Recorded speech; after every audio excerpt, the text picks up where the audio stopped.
టీడీపీలో రెబెల్ ఎవరైనా ఉంటే మొదటి పేరు విశాఖ జిల్లాకు చెందిన సీనియర్ నేత మంత్రి చింతకాయల అయ్యన్న పాత్రుడే అని ఠక్కున చెబుతారు.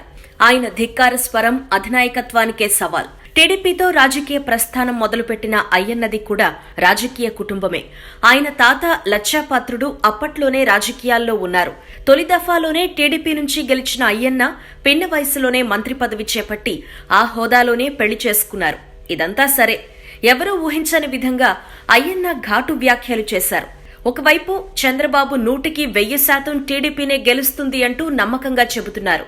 సర్వేలు కూడా మరోసారి సైకిల్ జోరు అని స్పష్టం చేశాయి. ఆంధ్ర ఆక్టోపస్ లగడపాటి కూడా మరోసారి టీడీపీదే అధికారం అని బల్లగుద్ది మరీ చెప్పారు. మరికొన్ని గంటల్లో ఫలితాలు తేలిపోతాయి. ఇంతలో టీడీపీ పార్టీ నేత మంత్రి అయ్యన్న పాత్రుడు పెద్ద ట్విస్ట్ ఇచ్చారు. ఆయన మనసులో ఏముందో తెలియదు కానీ ఆయన మాటలు ఒక్కసారిగా తీవ్ర దుమారం రేపాయి. లగడపాటి సర్వేలపై మండిపడ్డారు అయ్యన్న పాత్రుడు.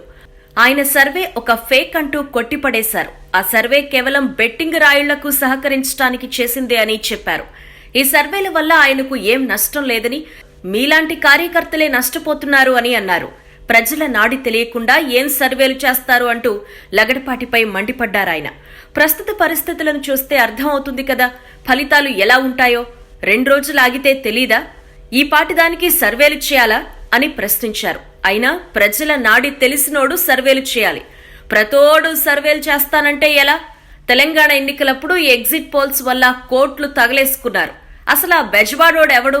ఆ లగడపాటి రాజగోపాల్. విజయవాడలో కూర్చున్న ఆయనకు ప్రజల నాడెలా తెలుస్తుంది?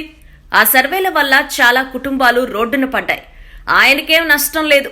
చాలా మంది ఆ ఎగ్జిట్ పోల్స్ వల్ల సర్వనాశనం అయ్యారు అంటూ ఘాటు వ్యాఖ్యలే చేశారు.